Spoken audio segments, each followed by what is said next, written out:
تو سوال یہ ہے کہ خدا تو اصدق الصادقین ہے، وہ کیوں قسمیں کھا رہا ہے؟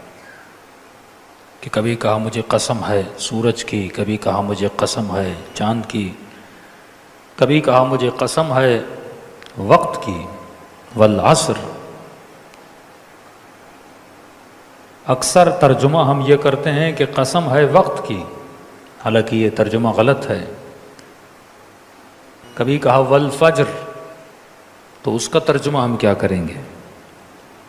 کبھی کہا والعصر، فرمایا قسم ہے وقت کی، کون سا وقت؟ عصر کا وقت۔ قسم ہے وقت کی، کون سا وقت؟ فجر کا وقت۔ کبھی نہیں کہا والظہر، یا فجر کی قسم کھائی یا عصر کی قسم کھائی۔ عصر وقت نہیں، پر وقت کا ایک خاص حصہ ہے۔ فجر بھی وقت کا ایک خاص حصہ ہے۔ آپ صبح بھی مجلس سن سکتے ہیں، دوپہر کو بھی مجلس سن سکتے ہیں۔ اس وقت رات کے 3:30 بجنے والے ہیں، آپ مجلس سن رہے ہیں۔ کیا ہر وقت میں جب میں مجلس سنتا ہوں اس کی فضیلت ہے کہ رات کے 3 بجے سنو گے اس کی ایک الگ اہمیت ہے، دوپہر 11 بجے سنو گے اس کی ایک الگ اہمیت ہے۔ اسلام میں وقت کی بڑی قدر و قیمت ہے۔ رات تو رات ہے، لیکن شب قدر میں پڑھی گئی نماز کا اتنا اجر کیوں ہے؟ دن تو دن ہے، لیکن عرفہ کے دن حسین کی زیارت کا اتنا ثواب کیوں ہے؟ ہفتے کے سارے دن ہیں، لیکن جمعے کا غسل کا اتنا ثواب کیوں ہے؟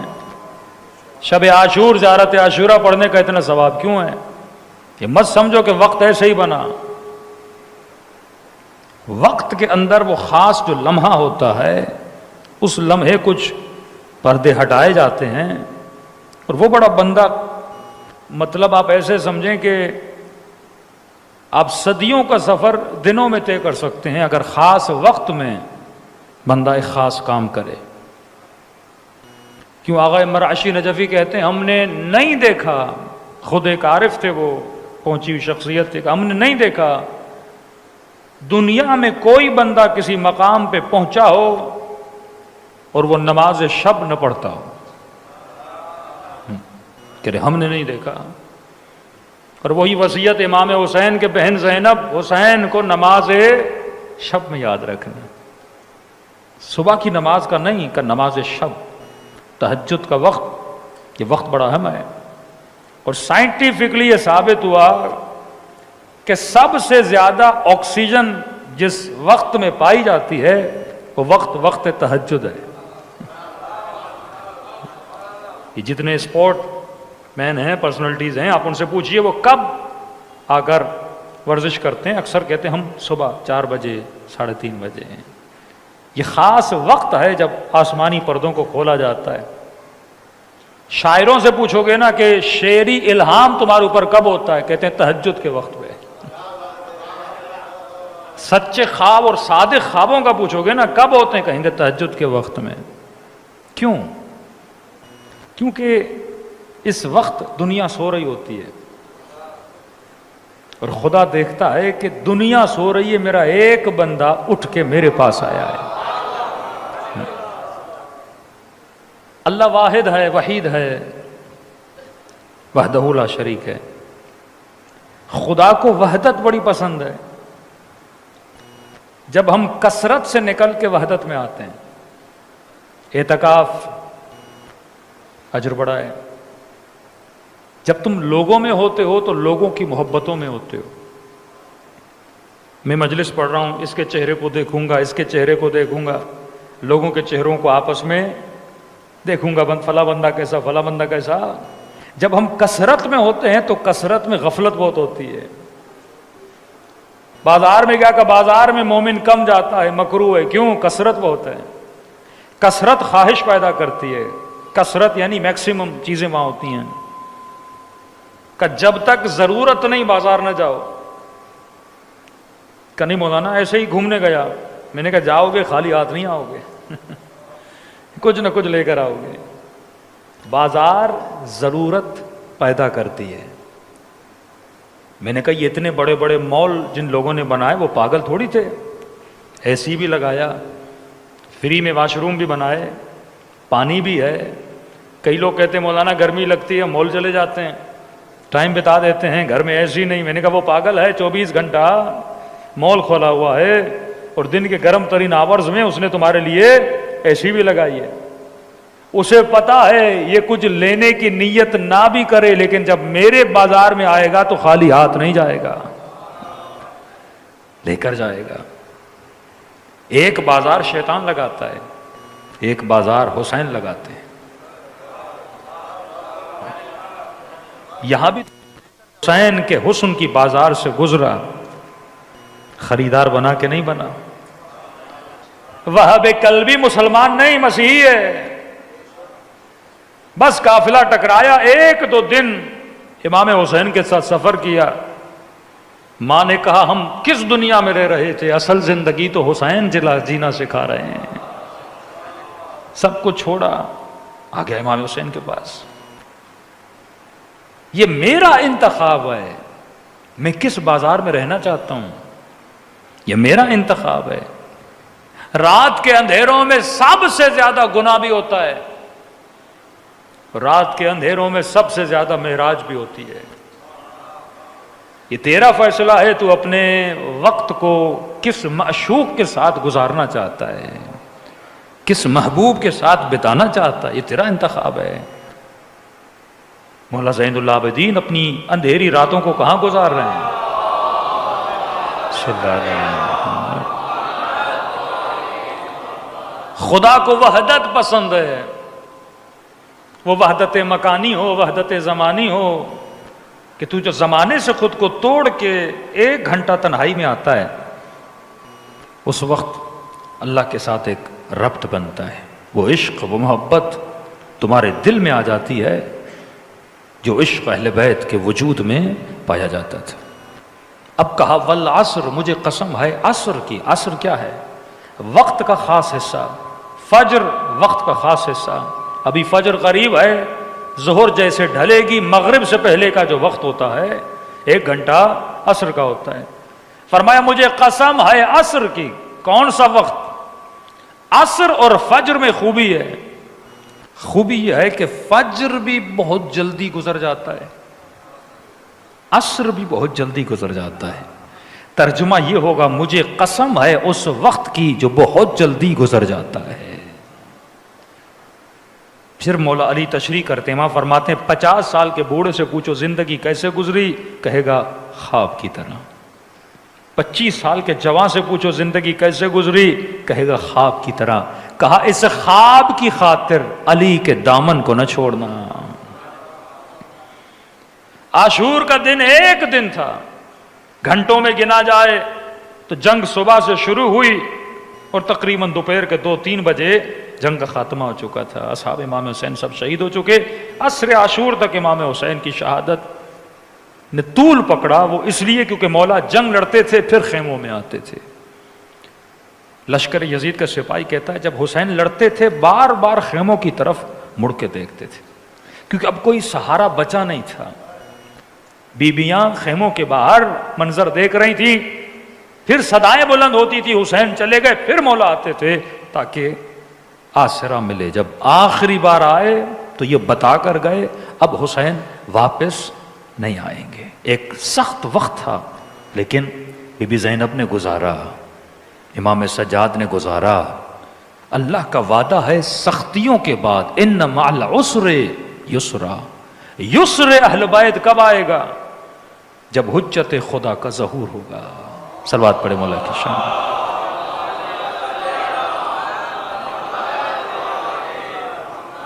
جب امام کا ظہور ہوگا یہ اہل بیت کی خوشیوں کے دن ہوں گے، جب مقصد کائنات، مقصد خلقت پورا ہوگا۔ اب اس ظہور کے لیے کربلا کا ہونا ضروری تھا۔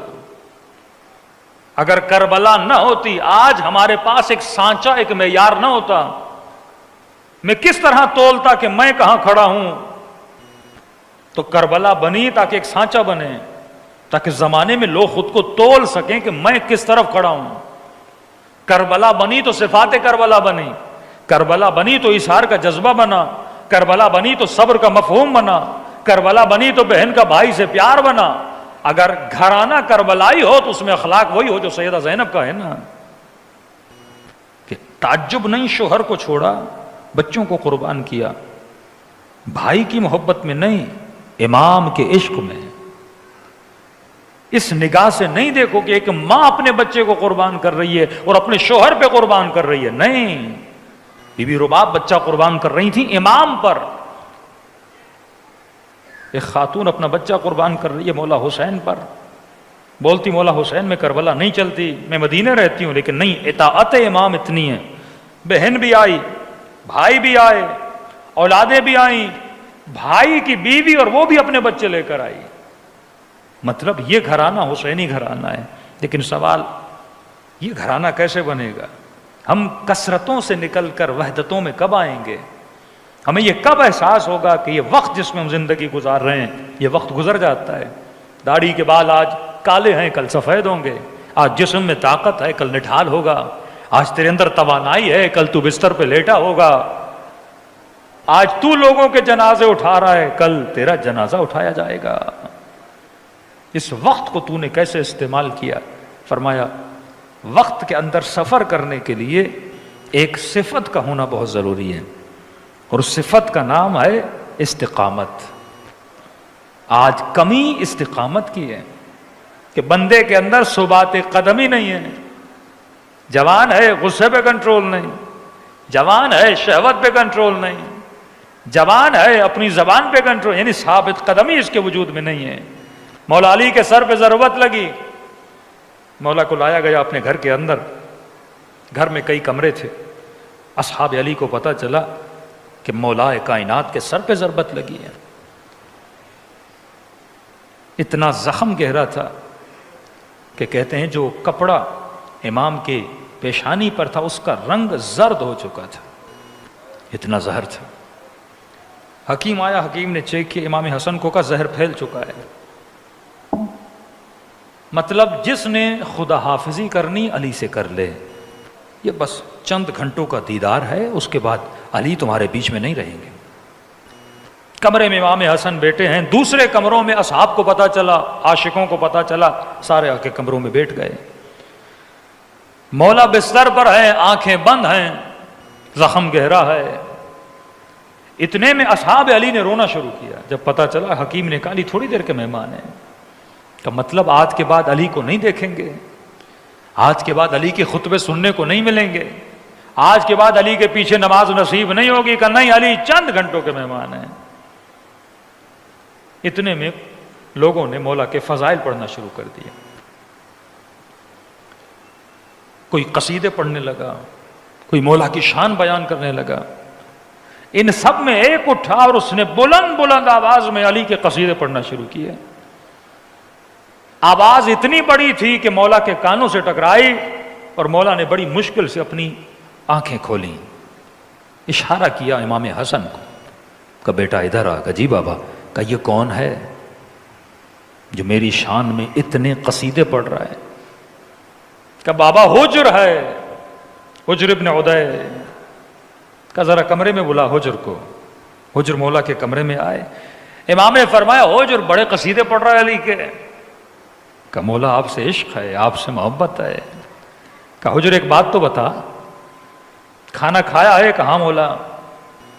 بچے گھر میں صحیح سالم ہیں؟ جی مولا۔ بیوی گھر میں ہے؟ جی مولا۔ کوئی پریشانی نہیں مولا، الحمدللہ، بس یہی پریشانی کلی ہمارے درمیان سے جا رہے ہیں۔ کہ حجر آج تو میرے قصیدے پڑھ رہا ہے جبکہ پیٹ بھی بھرا ہوا ہے، بچوں کے سروں پہ چھت بھی ہے، بدن بھی صحیح سالم ہے، دکھ ہے، تکلیف ہے، علی کے قصیدے پڑھ رہا ہے۔ یہ بتا، جب کبھی ایسا دن آئے تو بھوکا ہو، بچوں کی جان خطرے میں ہو، کیا اس وقت بھی علی کے فضائل ایسے ہی پڑھے گا؟ ثبات قدمی، دل کی دھڑکن چلتی ہے نا اوپر نیچے، مومن کا عمل ثابت ہوتا ہے، یہ نہیں آج نیچے کل اوپر، پھر نیچے پھر اوپر، نہیں۔ حجر تیری جو عقیدت میرے ساتھ ہے ہمیشہ ویسی رہے گی، کل جان کو خطرہ ہو، بچوں کو خطرہ ہو، چھت تیرے سر سے چھین لی جائے تو حجر نے جملے کہے کہ مولا واللہ لو قطعت عربا عربا، خدا کی قسم ہے اگر تلوار سے جسم کو ٹکڑے ٹکڑے بھی کر دیا جائے، جیسے آج فضائل پڑھ رہا ہوں ویسے کل بھی پڑھوں گا۔ کہتے ہیں وقت بدلا، علی چلے گئے، بڑی تیزی سے بدلا وہ وقت جو بہت جلدی گزر جاتا ہے۔ ان الانسان لفی خسر، انسان خسارے میں آئے، الا الذین آمنوا، بس وہ کامیاب رہیں گے اس وقت میں جو صاحبان ایمان ہیں۔ لیکن صرف ایمان نہیں، حجر کا علی پر ایمان تھا، آمنوا وعملوا الصالحات، ایمان بھی لایا لیکن ساتھ ساتھ جہاں جہاں قرآن میں آمنو ہے آگے عمل الصالحات ہے، آمنو ہے عمل الصالحات ہے۔ ہم یہی مسلمانوں کو سمجھاتے سمجھاتے تھک گئے، بھائی ایمان لایا تھا، عمل صالح بھی تھا کہ نہیں؟ تم نے صرف آمنو کو پکڑا، ایمان لایا، ایمان، بھائی عمل صالح ہے کہ عمل صالح ہے کہ نہیں؟ قرآن کہتا ہے وقت کی قسم ہے، ایمان لائے ساتھ میں عمل صالح کرے، وہ خسارے میں ہیں، ایمان لایا پر عمل صالح نہ کیا۔ وقت بدلا، حاکم شام کے سپاہیوں نے حجر کو پکڑا، کھڈا کھودا، آگ جلائی، کہ حجر سر قلم کر دیں گے تیرا، ایک شرط پہ تیری جان کو معاف کریں گے گا، کیا؟ کہ علی کے لیے گستاخی کرو، سب و شتم کرو، علی پہ برا بھلا بولو، کہ سر کٹا دوں گا پر علی کو برا بھلا نہیں کہوں گا، کہ حجر آگ دیکھ رہے ہو زندہ زندہ جلا دیں گے، کہ پرواہ نہیں، علی کو برا بھلا نہیں کہوں گا، کہ بچوں کو قتل کر دیں گے، 2 بیٹے تھے دونوں کے سر قلم کر دیں گے، کہ پرواہ نہیں، علی کو برا بھلا نہیں کہوں گا، کہ اتنے یقین کیوں ہے تیرا علی پر؟ کہ مجھے وہ وقت یاد آ گیا جب علی کے قصیدے پڑھ رہا تھا، کہ حجر اس وقت کیا کرے گا؟ میں نے علی سے وعدہ کیا تھا اگر جسم ٹکڑے ٹکڑے بھی ہو جائے مولا آپ کی شان میں کبھی گستاخی نہیں کروں گا۔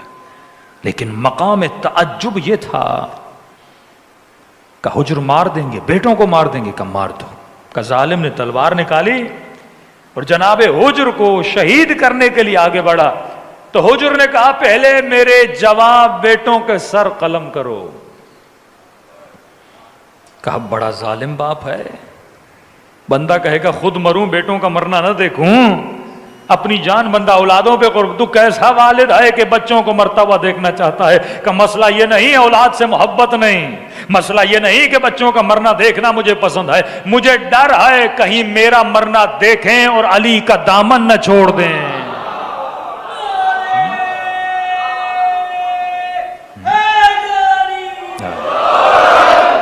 لہذا اپنی نظروں کے سامنے پہلے ان کو جنت بھیجوں گا پھر خود جاؤں گا۔ موت ایک لمحہ ہے، موت، ہاں دیکھنے والے کو موت بڑی مشکل لگتی ہے نا، جس پہ آتی ہے اس کے لیے کچھ بھی نہیں ہے، وہ بم کی موت ہو، وہ گولی کی موت ہو، وہ خنجر کی موت، موت ایک لمحہ ہے۔ امام خمینی کا بہت پیارا جملہ فرماتے ہیں جس قوم نے مرنا سیکھ لیا یا جس قوم نے موت کا خوف اپنے اندر سے نکال لیا، دنیا کی کوئی طاقت اسے شکست نہیں دے سکتی۔ اور کہا جو قوم موت سے ڈرتی رہے گی، پیارا جملہ کہا موت لمحہ ہے، موت لمحہ ہے، لیکن جو قومیں موت سے ڈرتی ہیں نا، دشمن انہیں ہر لمحہ مارتا ہے، وہ ڈر کے مارے اپنی موت کو ایکسپیرینس کرتے رہتے ہیں۔ لیکن جس کے اندر ثبات قدم ہے، حجر ثابت قدم تھا، عقیدے کا مضبوط تھا، اصولوں کا مضبوط تھا۔ امام حسین کا سر کٹتا ہے تو کٹ جائے، پر حسین اپنے اصولوں کے خلاف نہیں جائے گا۔ آج مومن سوچے میرے اصول کیا ہیں، اپنے اصول نہ بنا، اصول وہی ہے جو آل رسول کا اصول ہے۔ بوڑھی خاتون 7ویں امام کے پاس آتی ہے، کہتی مولا بڑی بیمار ہوں۔ امام نے کہا حکیم کے پاس چلی جا، چلی گئی، حکیم کو دکھایا، واپس آئی، مولا حکیم کی دوا لوں کہ نہیں لوں؟ امام نے کہا جب بھیجا ہے حکیم کے پاس تو جو حکیم کہے وہ کر۔ کہ مولا ایک مسئلہ ہے۔ کیا؟ مولا حکیم نے کہا شراب پی، اب آپ بتائیے۔ امام نے کہا حکیم کا مشورہ ہے، پیو گی درد کم ہو جائے گا۔ کہ مولا میرا حکیم سے لینا دینا نہیں، میں آپ سے پوچھنا چاہتی ہوں. استقامت دیکھیے نا مومن کی. مولا آپ سے پوچھنا چاہتی ہوں کہ دیکھو اگر میری مرضی جاننی ہے تو مجھے پسند نہیں، تو نجاست پیے، اثر آئے گا وجود میں. تکلیف برداشت کر سکتی ہو کرو، وقت گزر جاتا ہے، تکلیفیں گزر جاتی ہیں. اس نے کہا مولا جو آپ کہیں گے وہ کروں گی، چاہے موت بھی آتی ہے تو آ جائے. آج کا جوان فائدے کے پیچھے، مولانا نماز کا کیا فائدہ ہے؟ اور کچھ ہمارے مولانا حضرات ہیں نا جو وظیفے زیادہ پڑھتے ہیں، لوگ بہت دیکھتے ہیں 2 رکعت نماز پڑھو یہ ہو جائے گا، یہ ذکر کرو یہ ہو جائے گا. مطلب ہم مطلبی بہت ہیں. عبادت میں فائدہ تو کریں گے، عزاداری میں فائدہ تو کریں گے، یہ چیزیں نکال دو. اگر دین میں فائدے کو دیکھ کے عمل کیا جاتا تو یہودی بھی کرتے. کئی لوگ ہیں نا کہتے ہیں مولانا سائنس نے بولا یہ کام کرو، یہ تو مولا علی نے پہلے بولا تھا، اب سے میں کروں گا. اب سے تو کرے گا تجھے ثواب نہیں ملے گا، کیونکہ تو سائنسدان کے کہنے پہ کر رہا ہے، علی کے کہنے پہ نہیں کر رہا. بیچ میں داڑھی کا فیشن آ گیا، ہر بندہ داڑھی رکھ رہا تھا. میں نے کہا پہلے نہیں رکھتے تب کیوں؟ مولانا فیشن ہے. میں نے کہا اس کا ثواب تجھے نہیں ملے گا، اگر تو علی کی وجہ سے رکھتا تو ثواب ملتا.